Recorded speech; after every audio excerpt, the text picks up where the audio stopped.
The sound of hooves pounding against the hard, packed earth echoed across the vast Wyoming landscape as Meredith Owens urged her mare forward. The setting sun cast long shadows over the rolling grasslands, turning the world to gold and red as she raced against the approaching darkness. 3 days of travel from Denver had left her exhausted, but the telegram's urgent message kept her spine straight and her eyes fixed on the horizon where the lights of Sweetwater Valley winked into existence. It was April 1882, and the spring calving season was well underway. Most ranchers had enough hands to manage, but according to the telegram, the Diamond J Ranch was facing a crisis. Dozens of pregnant heifers, an inexperienced crew, and a widowed rancher with a young son who was barely keeping things together. As one of the few female veterinarians in the West, though most called her a cow doctor with varying degrees of respect, Meredith had developed a reputation for her skill with difficult births. The main street of Sweetwater Valley was quiet as she rode in, most businesses already closed for the night. The saloon glowed with activity, piano music spilling into the street along with raucous laughter. Meredith ignored the curious stares as she dismounted in front of the town's only hotel, her riding skirt dusty from the journey. "Looking for a room, madam?" The elderly clerk eyed her medical bag with curiosity. "Yes, and directions to the Diamond J Ranch. I'm Dr. Owens." "Preston Jacobs is expecting me." The clerk's eyebrows shot up. "Doctor, you say? Well, Preston's place is about 5 miles west. Follow the creek until you see the split-rail fence with the diamond brand. Can't miss it," he hesitated, "though you might want to wait till morning." "Those hills get mighty dark." Meredith signed the register. "I'll head out at first light. His cattle won't wait." The man nodded. "Tough spot he's in. Lost his wife to fever 2 years back, now trying to run that spread and raise little Thomas all alone. Bought too many breeding heifers last fall, thinking he'd have help come spring." He shook his head. "His foreman broke his leg last month and 2 hands quit for the mines. Bad timing. That's why I'm here." Meredith took the room key. "Those calves and their mothers need someone who knows what they're doing." Sleep came quickly that night despite the lumpy mattress. Before dawn, Meredith was back on her horse, medical supplies replenished, heading west along the creek.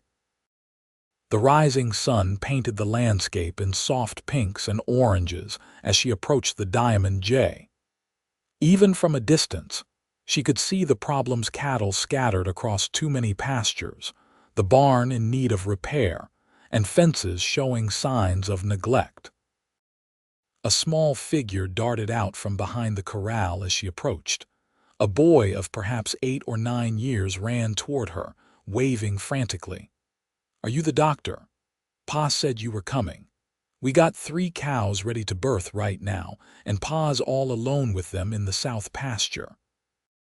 Meredith dismounted quickly. "I'm Dr. Owens. You must be Thomas." The boy nodded, his freckled face serious beneath a mop of sandy hair. "Everyone calls me Tommy. Can you help? Pa's been up all night. That's why I'm here. Lead the way." Tommy scrambled onto a small pony tethered nearby and led her across the ranch toward a distant stand of cottonwoods. As they approached, Meredith could see a man kneeling beside a heifer lying on her side. 2 more pregnant cows stood nearby, their sides heaving with contractions.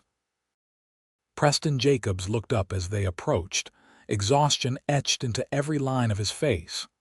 Tall and lean, with dark hair and several days' worth of stubble, he looked like a man stretched to his breaking point. Relief washed over his features when he spotted Meredith. "Dr.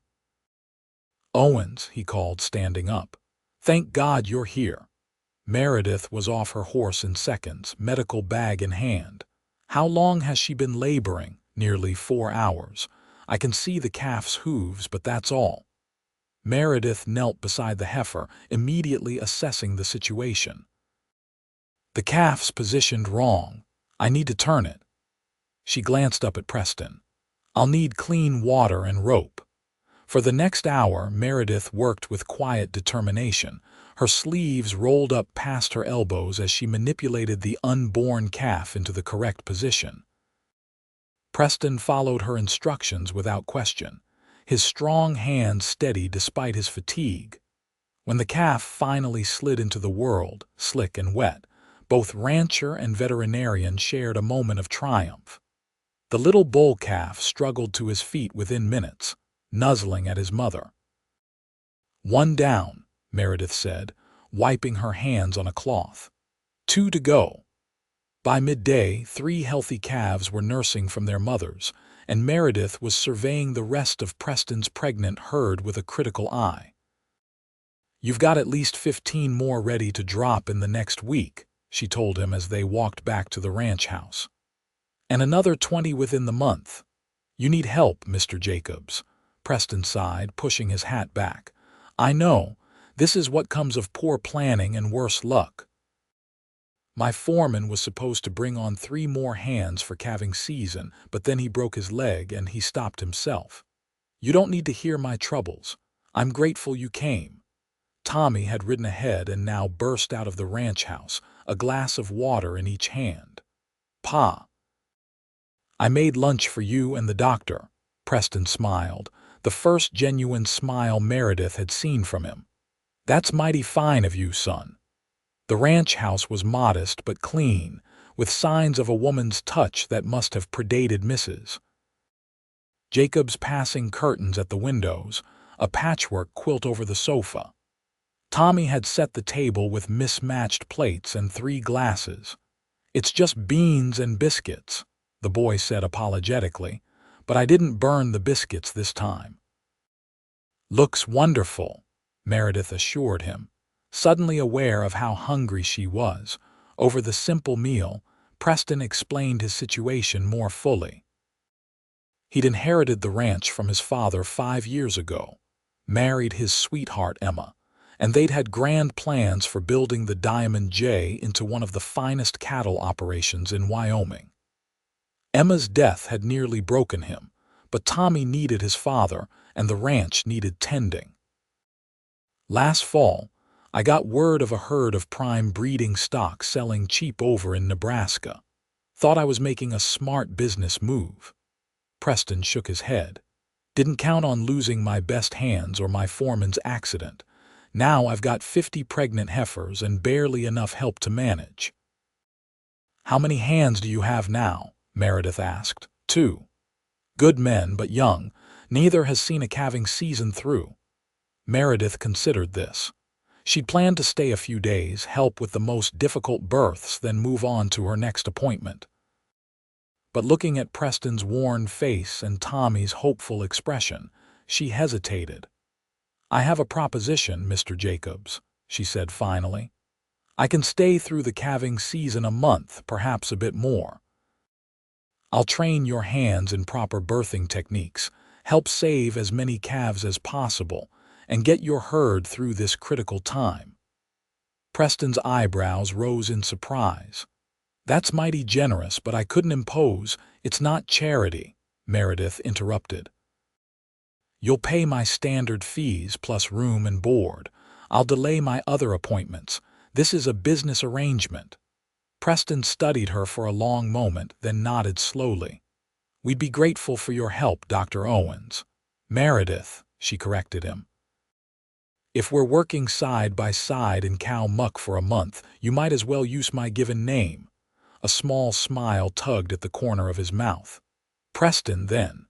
Tommy looked between them, his small face serious. "Does this mean the calves won't die?" Meredith turned to him. "I can't promise they'll all live, Tommy. That's nature's way. But I can promise we'll do everything possible to give them the best chance." The boy nodded solemnly. "Ma would have wanted that. She always said new life was a blessing." Preston's expression softened at his son's words. "She did indeed." He cleared his throat. "Tommy, why don't you show Dr. Owens Meredith to the guest room while I see to the afternoon chores?" The guest room was small but comfortable, clearly unused for some time. Tommy helped her carry in her bags, chattering the entire time about the ranch, the cattle, and his pony named Scout. "Pa says I'm a natural with animals," he declared proudly. "Maybe someday I could be a doctor like you." Meredith smiled. "It takes a lot of studying, but if you work hard, you could do it." "Did you have to study extra hard because you're a lady?" She nodded. "Yes, and some people still don't think women should be veterinarians, but the animals don't seem to mind."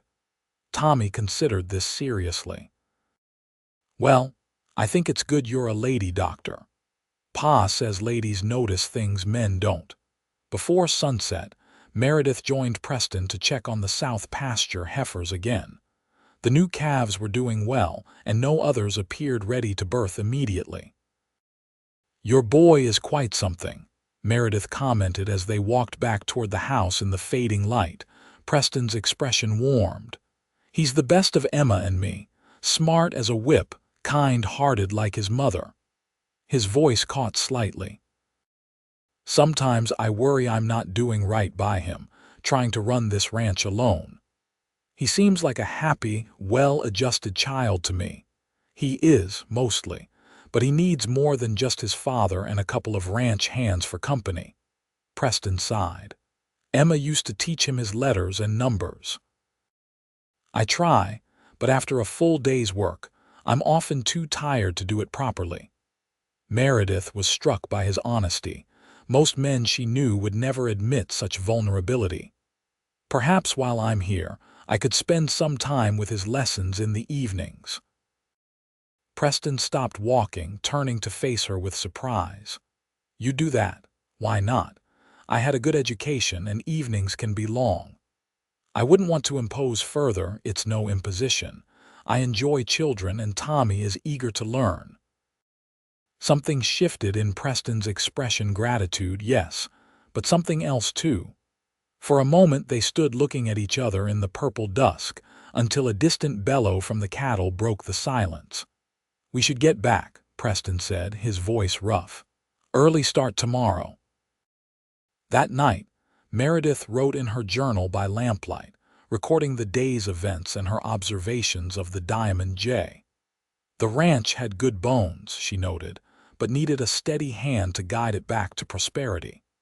Preston Jacobs was clearly a capable man overwhelmed by circumstance. And young Tommy, she smiled as she wrote about the boy's earnest questions and helpful nature. She didn't write about the brief moment when Preston's eyes had met hers in the twilight, or the unexpected flutter in her chest. Such observations had no place in a professional journal. The next morning began before dawn with the frantic pounding on her door. It was Tommy, still in his nightshirt. "Dr. Meredith, Pa says to hurry. There's a cow having real trouble down in the lower pasture." Meredith dressed quickly and rode out with Preston to find a heifer struggling with a breech birth. The calf was coming backward, a dangerous position that could result in the death of both mother and offspring if not handled properly. For 2 tense hours, they worked together. Preston followed her instructions precisely, his strong hands gentle as they helped guide the calf into the world. When the little heifer finally emerged, she wasn't breathing. "Hold her upside down," Meredith instructed, demonstrating. "We need to clear her airways." Preston lifted the limp calf by its hind legs while Meredith cleared mucus from its mouth and nose. She massaged its chest vigorously, willing life into the small body. Just when she thought they'd lost the battle, the calf gave a weak cough, then a stronger one. "That's it," Meredith encouraged, continuing the massage. "Come on, little one." The calf's eyes blinked open, and soon she was struggling to right herself. Preston set her down gently near her mother, who began licking her calf clean immediately. "You did it," Preston said, his voice filled with quiet wonder. "I would have lost them both." Meredith shook her head. "We did it. You're a quick study, Preston Jacobs." His eyes crinkled at the corners when he smiled. "Had a good teacher." The days fell into a rhythm. Mornings spent checking the pregnant heifers, afternoons devoted to births or ranch work, evenings for meals and Tommy's lessons. Preston's two young hands brothers named Caleb and Joshua proved eager to learn Meredith's techniques for assisting difficult births. A week into her stay, Meredith rode out alone to check on a heifer that had wandered away from the main herd. She found the cow in a sheltered draw, already in labor. The birth looked straightforward, but Meredith stayed to monitor it, knowing first-time mothers sometimes needed guidance. She was so focused on the cow that she didn't notice the approaching rider until he was nearly upon her. When she looked up, she saw not Preston but a stranger, unshaven, dirty, with cold eyes that assessed her in a way that made her skin crawl. "Well, what do we have here?" The man drawled, dismounting. "A lady all alone in Jacob's south pasture." Meredith stood, keeping her voice steady. "I'm Dr. Owens, the veterinarian attending the Diamond Jacobs calving season. Mr. Jacobs knows exactly where I am." The man snorted. "Doctor, that's a new one." He took a step closer. "Jacobs must be desperate if he's hiring a woman to do a man's job. I assure you my credentials are in order." Meredith backed toward her horse, where her medical bag contained a small pistol. "Now, if you'll excuse me, I have work to do. Maybe I need some doctoring myself." The man grinned, revealing tobacco-stained teeth. "Got an awful pain right here." He gestured crudely. Meredith's hand had just reached her bag when another horse thundered into the draw. Preston pulled up hard, his rifle across his saddle. "Dawson." Preston's voice was cold. "You're trespassing." The man Dawson turned slowly. "Just being neighborly, Jacobs, meeting your new employee. Get off my land." Preston didn't raise his voice, but the threat was clear. For a tense moment, Dawson seemed to consider his options. Then he shrugged, mounting his horse with exaggerated casualness. "No need to get riled, just passing through." He looked at Meredith again. "Good day, doctor. Hope those little calves appreciate your talents." After he rode away, Meredith released a shaky breath. Preston dismounted quickly, coming to her side. "Did he hurt you?" His eyes searched her face, concern etched in the lines around his mouth. "No, he just frightened me a little." Meredith straightened her shoulders. "Who was that?" "Vic Dawson. Owns the next ranch over. Been trying to buy me out since Emma died. Thinks I can't manage on my own." Preston's jaw tightened. "Likes to push boundaries both with property lines and with women." "I see." Meredith glanced at the heifer, who was now licking her newborn calf. "Well, he interrupted a perfectly straightforward birth, but mother and baby are doing fine." Preston followed her gaze, his expression softening. "Another healthy calf. That's 32 now by my count. You're working miracles, Meredith." "Hardly miracles, just science and experience." But she smiled at the compliment. "Tommy says you're teaching him about anatomy while you do his reading lessons." Meredith nodded. "He's very curious about how bodies work, human and animal. He has a natural aptitude for medicine." Something like pride mingled with sadness crossed Preston's face. "Emma would be pleased. She always said education was the key to a good future." He hesitated. "I want to apologize for Dawson. I should have warned you about him.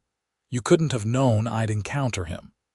Meredith hesitated, then added, "But perhaps I shouldn't ride out alone anymore." Preston nodded, relief evident in his expression. "That would ease my mind considerably." That evening after supper, Tommy proudly showed Meredith a drawing he'd made of a cow's internal organs, based on her descriptions. Preston watched them from his chair by the fire, his expression unreadable in the flickering light. When Tommy had gone to bed, Preston poured 2 small glasses of whiskey and offered one to Meredith. She hesitated only briefly before accepting.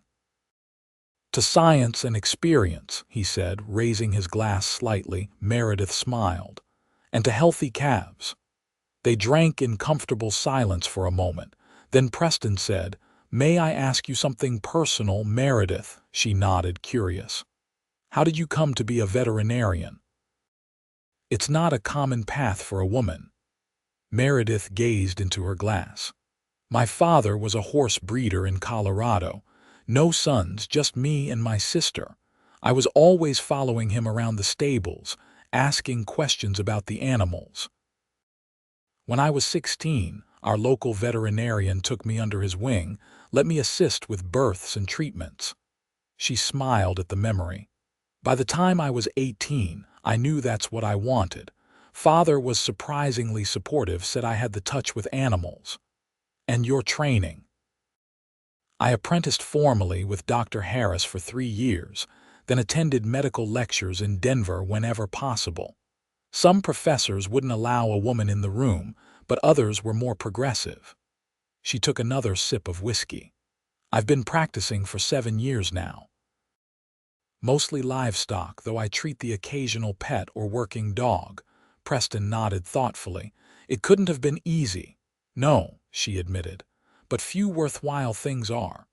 "And no husband objected to this unusual career?" Meredith smiled wryly. "No husband at all, Mr. Jacobs. Few men are interested in a wife who smells of cattle and can discuss birthing complications over dinner." Preston surprised her with a genuine laugh. "Their loss, I'd say." His expression sobered. "After Emma died, I thought, well, that part of my life was over. Tommy and the ranch were enough." He stared into the fire. "But sometimes, on nights like this, I realize what he's missing, what we're both missing." The quiet admission hung between them. Meredith felt a tug of empathy and something more, something she hadn't allowed herself to feel in a very long time. "It's not easy raising a child alone," she said gently. "You're doing admirably." Preston looked at her then, his gaze direct. "Thank you, not just for saying that, but for everything. You've brought something back to this ranch that's been missing, a sense of possibility." The moment stretched between them, weighted with unspoken thoughts. Finally, Meredith set down her empty glass. "It's getting late," she said softly, "and tomorrow will be busy." Preston nodded, rising when she did. "Good night, Meredith." "Good night, Preston." As the calving season progressed, Meredith found herself increasingly drawn into the rhythms of ranch life. She no longer felt like a visitor but part of the Diamond Jacobs' daily operations. She rode with Preston to check the herds, helped Tommy with his pony's training, and even assisted with repairs to the barn roof one windless afternoon. The difficult births became fewer as the most vulnerable heifers delivered their calves, but there were still enough complications to keep Meredith busy. Each successful birth, each healthy calf strengthened the bond between doctor and rancher. One evening, 2 weeks into her stay, a spring storm blew in suddenly from the mountains. Lightning split the darkened sky as Meredith and Preston raced to secure the youngest calves in the barn. "That's the last one," Preston called over the howling wind, leading a reluctant cow and her day-old calf into a stall. "We should head back to the house before this gets worse." They were halfway across the yard when the downpour began, fat, cold drops that soaked them within seconds. Preston grabbed Meredith's hand, pulling her toward the house. They burst through the door laughing, dripping puddles onto the floor. "You're both wet as drowned rats," Tommy exclaimed from where he sat reading by the fire. "Astute observation, son," Preston chuckled, removing his sodden hat. "Dr. Owens, I believe there are some of Emma's old clothes in the trunk in your room. They might fit well enough until yours dry." Meredith nodded gratefully, suddenly aware of how her wet shirt clung to her figure.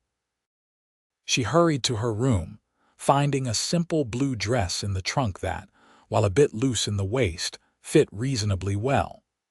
She twisted her damp hair into a knot at the nape of her neck, feeling strangely vulnerable in another woman's clothes. When she returned to the main room, Preston had also changed and was stoking the fire higher. He looked up when she entered, his expression softening as he took in the sight of her in the blue dress. "I hope you don't mind," Meredith said, smoothing the unfamiliar fabric. It seemed the most practical option. "Not at all," Preston said, his voice slightly rough. It suits you." Tommy, oblivious to the undercurrent between them, piped up, "You look pretty, Dr. Meredith. Like a real lady instead of a doctor."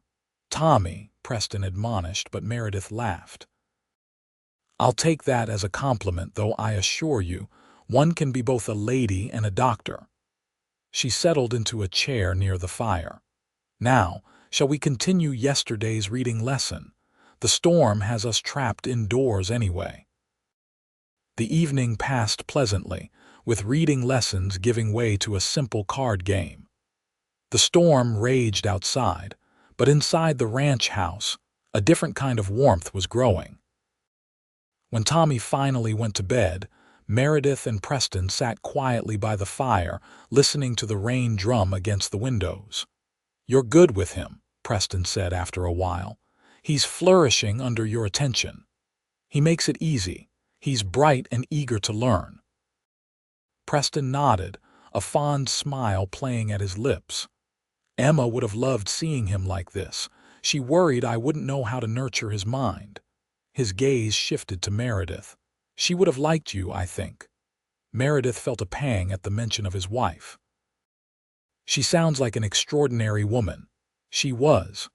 Preston looked into the flames. "We grew up together, you know, childhood sweethearts. I never imagined life without her." He paused. "When she died, I was lost. If not for Tommy, I might have sold the ranch, moved on. But he needed stability, and this land was Emma's dream as much as mine." "You've honored her memory by persevering," Meredith said softly. Preston met her eyes again. "For a long time, that's all I was doing, honoring a memory, going through the motions. But lately—" He hesitated. "Lately, I've started to feel alive again, to see possibilities I thought were closed to me." The air between them seemed to thicken. Meredith was acutely aware of her heartbeat, of the blue dress against her skin, Emma's dress, and the implications of the moment. "Preston," she began, uncertain what she meant to say. "I know," he interrupted gently. "It's too soon, for both of us. I just wanted you to know that you've made a difference here, to the ranch, to Tommy." His voice dropped lower. "To me." Before Meredith could respond, a tremendous crack of thunder shook the house, making them both jump. The moment broken, they laughed nervously. "I should check on Tommy," Preston said, rising. "He sometimes gets frightened during storms." After he left the room, Meredith remained by the fire, her emotions in turmoil. She hadn't come to Wyoming looking for attachment. Her career had always been enough. Yet something about this small family, this struggling ranch, had worked its way under her skin. As April turned to May, the Wyoming landscape burst into vibrant green, dotted with wildflowers. The last of Preston's heifers delivered their calves, 47 healthy births in total, with only 3 losses. A remarkable success by any measure. Meredith knew her time at the Diamond J was drawing to a close. Her next appointment awaited in Montana, already delayed by 2 weeks. Yet each time she considered packing her bags, something held her back. It wasn't just Preston, though the connection between them had deepened into something neither could easily dismiss. It was Tommy, too, with his eager questions and solemn promises to continue his studies. It was the ranch itself, coming back to life after years of struggle. One warm afternoon, Meredith sat on the porch, updating her medical journal with notes about the calving season. Tommy sat beside her, whittling a piece of wood with the small knife Preston had recently entrusted to him. "Dr. Meredith," he said suddenly, "are you going to marry my pa?" Meredith's pencil stilled. "What makes you ask that, Tommy?" The boy shrugged, focused on his whittling. I saw him looking at you yesterday when you were helping with the new calf. He had the same look he used to get when Ma was alive. He glanced up. And you look at him that way too sometimes. Meredith felt heat rise to her cheeks. Relationships between adults are complicated, Tommy, because of my ma. His young face was serious beyond his years. Partly, Meredith admitted. Your father loved your mother very much, and I have my work, my practice. Tommy considered this. Pa says Ma wouldn't want us to be sad forever, that she'd want us to find happiness again. He returned to his whittling. I think she'd like you. You're different from her, but you're kind and you know about animals and you don't mind when I ask lots of questions. Meredith's heart squeezed in her chest. That's very sweet of you to say, Tommy. If you married Pa, would you still be a doctor? The question caught her off guard. I don't know. I've never considered giving up my practice. Tommy nodded sagely. Pa wouldn't want you to give it up. He told Caleb that you're the best veterinarian he's ever seen, and that more ranches should hire lady doctors because they pay attention to details. Before Meredith could respond to this revelation, the sound of approaching horses drew their attention. Preston was returning from town with supplies, accompanied by Caleb. As they rode into the yard, Meredith noticed a third horse, a fine chestnut mare with a white blaze. Preston dismounted, his expression a mixture of nervousness and excitement. Meredith, Tommy, come see what I've brought back. Tommy ran ahead, but Meredith approached more slowly, puzzled by the extra horse. When she reached them, Preston was already leading the mare forward. What do you think of her? He asked, a hint of uncertainty in his voice. Meredith ran a professional eye over the horse. She's beautiful. Strong quarters, good chest depth. A fine animal. Preston cleared his throat. She's yours. Meredith stared at him in confusion. Mine. But I don't understand. I know your gelding is getting older and with all the traveling you do. Preston's words came faster now. A veterinarian needs a reliable mount. Consider it payment for saving my calving season. Preston, this is far too generous. Your fee was more than fair. It's not just about the fee. His eyes held hers steadily. Well, I wanted you to have something to remember the Diamond J by. When you move on. The unspoken question hung between them. Tommy looked from one adult to the other, his young face hopeful.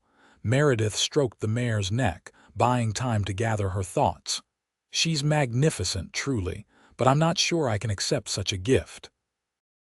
Then don't think of it as a gift, Preston said quietly. Think of it as an investment. An investment, Preston took a deep breath. In a future where maybe you wouldn't always be moving on, where maybe someday you might consider the Diamond J a place to return to. Regularly. Tommy could contain himself no longer.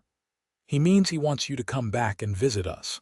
Lots of times, maybe forever. Preston's cheeks reddened. Tommy, remember what we discussed about letting grown-ups have their own conversations. But Meredith was smiling now, understanding dawning. An investment in potential returns, she said softly. That's very sound business thinking, Mr. Jacobs. I'm a practical man, Preston replied, his own smile growing. And practically speaking, having a veterinarian with ties to the Diamond J would be advantageous. Purely from a business perspective, Meredith agreed, her eyes twinkling. Of course. Tommy rolled his eyes at their exchange. Are grown-ups always this silly when they like each other? Both adults laughed, the tension broken. Preston placed a hand on his son's shoulder.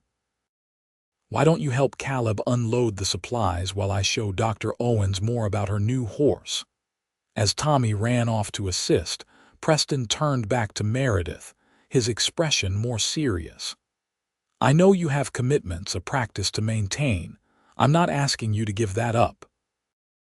Meredith nodded, grateful for his understanding. My next appointment is in Montana. I should have left days ago. But you didn't. No, she admitted softly. I didn't. Preston took a step closer. What if? What if the Diamond J became your base of operations? You could still travel to appointments, still maintain your independence, but you'd have a home to return to, people waiting for you. The offer took her breath away. It was both less and more than a marriage proposal, a recognition of who she was, what she needed, yet also an invitation to build something together. "Preston," she began, her voice trembling slightly, "are you sure? Your life has been so focused on Tommy, on honoring Emma's memory. Emma would be the first to tell me that memories don't keep you warm at night," he interrupted gently. "That Tommy needs a complete family. That life is for the living." He reached for her hand. "I'm not asking for an answer today.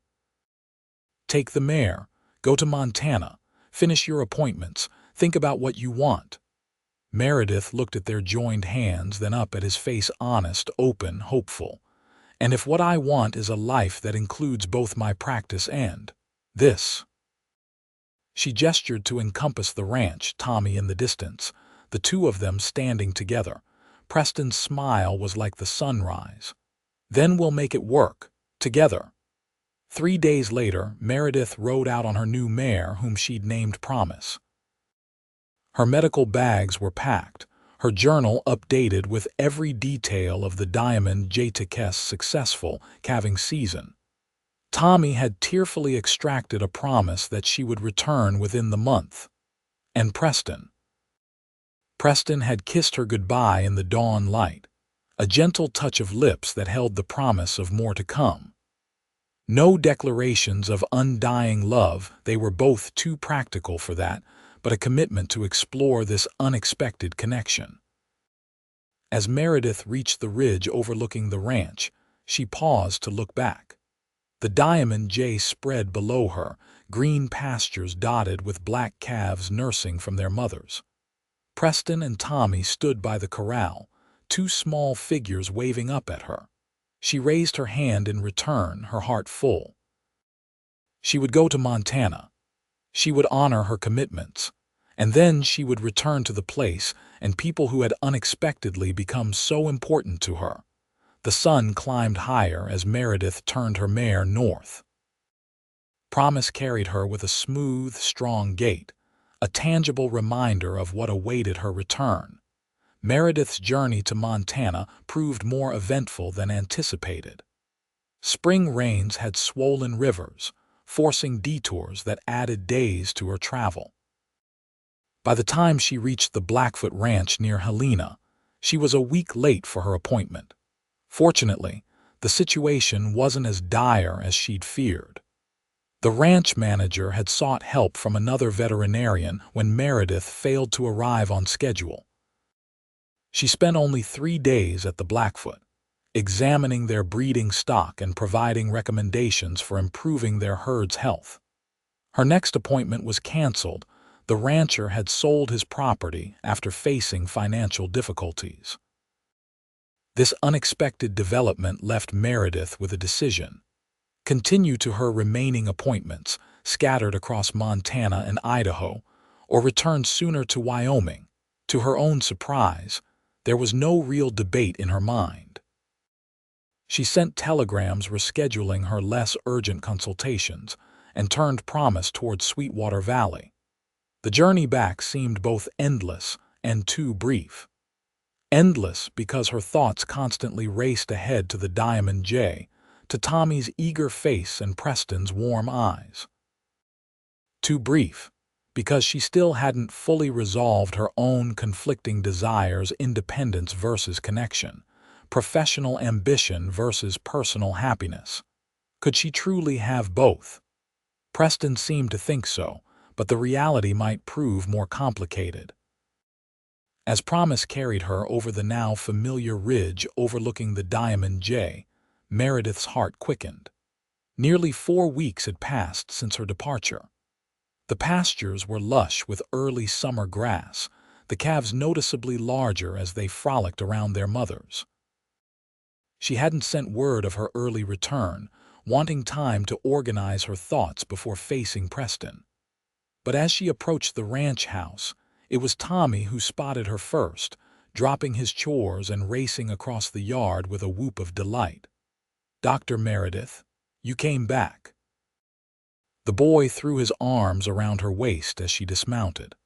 "Pa said you would, but Caleb bet Joshua you'd find some fancy doctor job in the city and forget all about us." Meredith laughed, ruffling his hair. "I see I've been the subject of wagering. I hope Caleb wins his bet." He already did. "Pa made them shake on it this morning." Tommy grabbed Promise's reins. "I'll take care of your horse. Pa's in the barn with the new foal." "New foal?" Tommy nodded excitedly. "Our best broodmare foaled yesterday. It's a filly and she's perfect. Pa says we should call her Hope." Meredith's smile widened. "That's a fine name."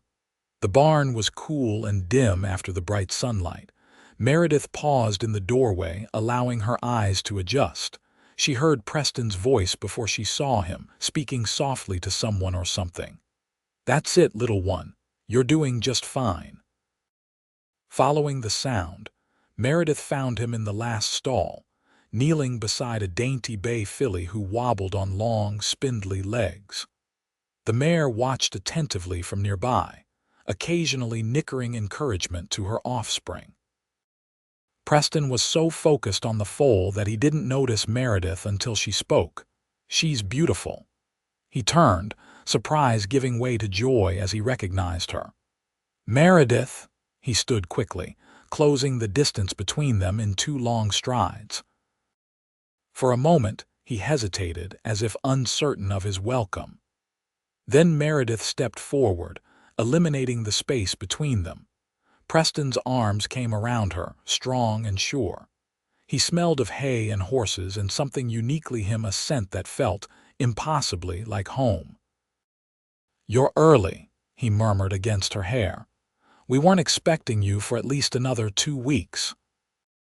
Meredith leaned back to look at his face, drinking in the details she'd carried in her memory, the crinkles at the corners of his eyes, the small scar on his chin, the way his left eyebrow rose slightly higher than his right when he was pleased. "My schedule changed," she explained. "And I found I wasn't particularly interested in delaying my return." Preston's smile was like sunshine breaking through clouds. "I'm glad to hear it." He gestured toward the foal. "What do you think of our newest addition? Tommy's already named her Hope." Meredith moved closer to examine the filly, who regarded her with large, curious eyes. "She's perfectly formed. Good bone structure, clear eyes." She ran a professional hand down the foal's legs, checking joints and tendons. "You did well, delivering her on your own." "I had an excellent teacher." Preston's voice held a note of pride. "Used everything you showed me during calving season." The mare snorted softly, drawing their attention. Meredith stroked her neck soothingly. "She's a good mother. Attentive but not anxious. Like someone else I know," Preston said quietly. Meredith looked up sharply. "What do you mean?" "I've watched you with Tommy. You're natural with him, attentive to his needs without smothering his independence." Preston's expression grew more serious. "It's one of the many things I've come to admire about you." A flutter of uncertainty passed through Meredith. "Preston, I'm not. I've never thought of myself as a mother figure. And yet you are, whether you've recognized it or not." He moved closer, his voice gentle. "Tommy's changed since you've been here. He's more confident, more curious about the world beyond the ranch. He talks about you constantly, what you'd think of his reading progress, whether you'd approve of how he's caring for his pony." Meredith felt a rush of emotion at his words. During her weeks away, she'd thought primarily of Preston, their growing connection, the possibility of building a life together. She'd acknowledged her affection for Tommy, of course, but hadn't fully recognized the depth of her attachment to the boy. "I've missed him," she admitted. "Both of you." Preston took her hand, his fingers warm against hers. "We've missed you too. The ranch hasn't felt the same without you." He hesitated. "Have you thought about what we discussed before you left? About making the Diamond J your base, Meredith nodded slowly. I have. Almost constantly. She took a deep breath. Preston, I want to be clear about something. My practice is important to me. I've worked too hard to establish myself as a veterinarian to give it up entirely. I would never ask that of you, he assured her quickly. But, she continued, I've realized something during these weeks apart. My work has been the center of my life for so long that I never considered what I might be missing. Never thought I needed anything or anyone else. Hope nickered softly, nudging against her mother's side. The quiet tableau of mother and foal seemed to underscore Meredith's words. And now, Preston's voice was barely above a whisper. Meredith met his gaze directly. Now I find myself wanting more. A home base, yes, but also a family, connections that run deeper than professional relationships. She squeezed his hand. I want to be part of what you're building here, Preston. I want to help Tommy grow into the fine man I know he'll become. I want to see if what's growing between us might flourish into something lasting. The joy that spread across Preston's face was answer enough, but his words confirmed it. Nothing would make me happier, Meredith. He drew her closer. We'll find a way to make it work, your practice, the ranch, all of it, together. This time when they kissed, there was no hesitation, no holding back. It was a promise, a beginning, a declaration of intent. When they finally parted, both were smiling, slightly breathless. Does this mean you're staying? Tommy's voice startled them both. The boy stood at the stall entrance, grinning widely. For good, Preston looked to Meredith, allowing her to answer. Yes, Tommy, she said, her heart full. Not every day I'll still need to travel for my work, but the Diamond J will be my home, if that's all right with you. Tommy's whoop of delight echoed through the barn, startling the mare and foal. He launched himself at Meredith, hugging her fiercely. I knew you'd come back. I told Pa you would. Over the boy's head, Meredith met Preston's gaze, seeing in his eyes the same certainty she now felt. This unexpected family, this ranch, this life, it was what she had been searching for without knowing it. How about we go up to the house and discuss how this will work? Preston suggested, putting an arm around each of them. I believe this calls for a celebration. As they walked from the barn into the bright June sunshine, Tommy skipping ahead with the news for Caleb and Joshua, Preston kept his arm around Meredith's waist. You know, he said quietly, when I sent that telegram asking for a veterinarian, I was only hoping to save my calves. Never imagined I'd be gaining so much more. Meredith leaned into his embrace. Life has a way of giving us what we need, even when we don't recognize it at first. Preston nodded thoughtfully. Tommy said something similar the other day. He was watching Hope take her first steps and said she helped birth Hope too. The foal? No, Preston smiled. He said Dr. Meredith came to help with the calves, but she helped birth Hope too, for all of us. Meredith's eyes filled with unexpected tears. That's a wise observation from an 8-year-old. 9 next month, Preston corrected gently. And yes, he has moments of surprising insight. Emma would say he got that from her. The mention of his late wife no longer carried the same weight of sadness. It was a recognition of the past, an honoring of what had been without diminishing the promise of the future. I wish I could have known her, Meredith said sincerely. Preston squeezed her waist gently. In some ways, you do, through Tommy, through the home she created, through the dreams we shared for this land. He paused as they reached the porch steps. But our story, yours and mine, is just beginning, and I can't wait to see where it leads. As summer turned to fall, Meredith and Preston settled into a new routine. She maintained her practice, traveling when necessary but always returning to the Diamond J. Preston expanded the ranch operations, adding sheep to diversify their income. Tommy thrived under their shared care. Excelling in the lessons, Meredith arranged with the schoolteacher in Sweetwater Valley. In October, under a canopy of golden leaves, Meredith Owens became Meredith Jacobs in a simple ceremony attended by neighbors, friends, and the ranch hands who had become like family. Tommy stood proudly as his father's best man, solemnly presenting the rings when the time came. That evening, after the guests had departed and Tommy was tucked into bed, Preston and Meredith stood on the porch of their home, watching the stars emerge in the clear Wyoming sky. "Happy?" Preston asked, his arms secure around her shoulders. Meredith nodded, leaning into his embrace. "More than I ever thought possible, even with all the complications of ranch life. The long hours, the unpredictability, the occasional disasters," she laughed softly. "Especially with all that. It's real life, Preston, messy and difficult and wonderful." He turned to face her, his expression serious. "I want you to know that I don't expect you to be Emma. Your relationship with Tommy, with the ranch, with me, it's uniquely yours, uniquely ours." Meredith touched his cheek gently. "I know, just as I don't expect you to abandon her memory." She smiled. "We're building something new together, but we're bringing all our past experiences, all our history with us. That's as it should be." Preston kissed her then, a kiss that spoke of gratitude and promise and the deep, steady love that had grown between them. "Dr. Jacobs," he murmured against her lips, "I believe you've diagnosed our condition perfectly."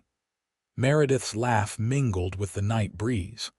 "A good prognosis, wouldn't you say? The very best." From the nearby corral, a soft nickering caught their attention.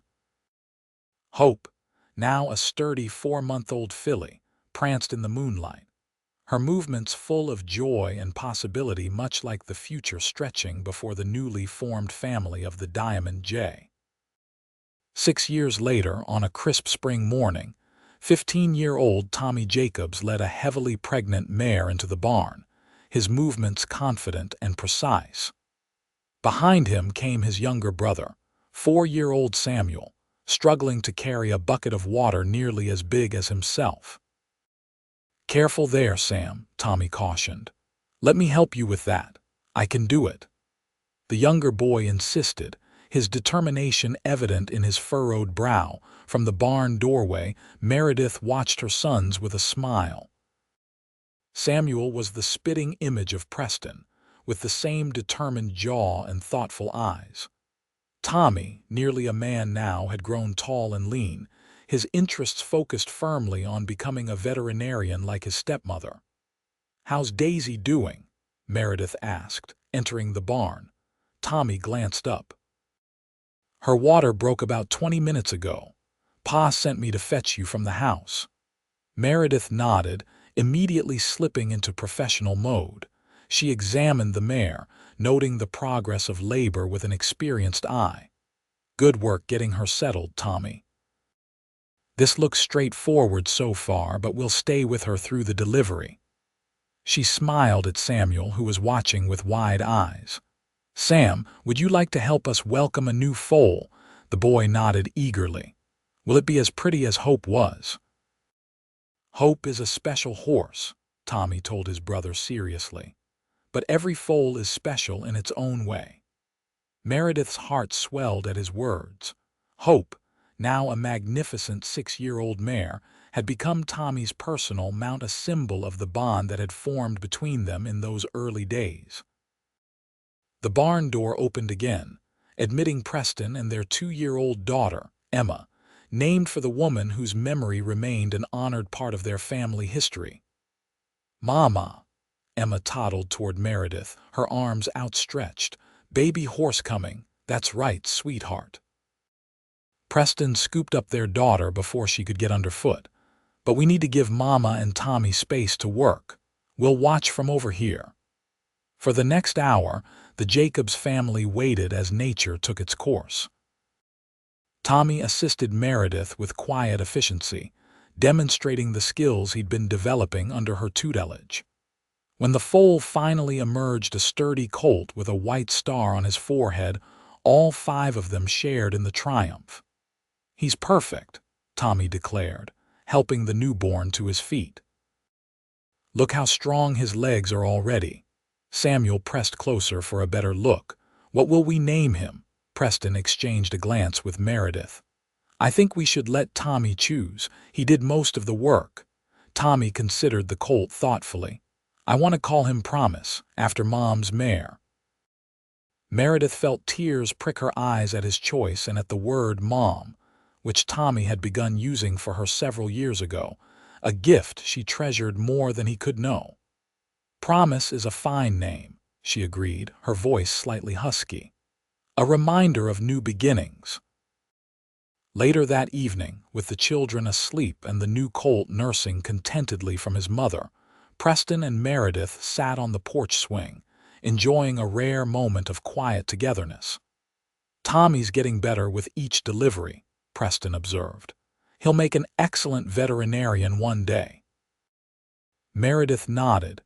"He has a natural touch with the animals and the patience needed for the difficult cases. Wonder where he gets that from." Preston's arm tightened around her shoulders. "Certainly not his impatient father," she laughed softly. "You sell yourself short.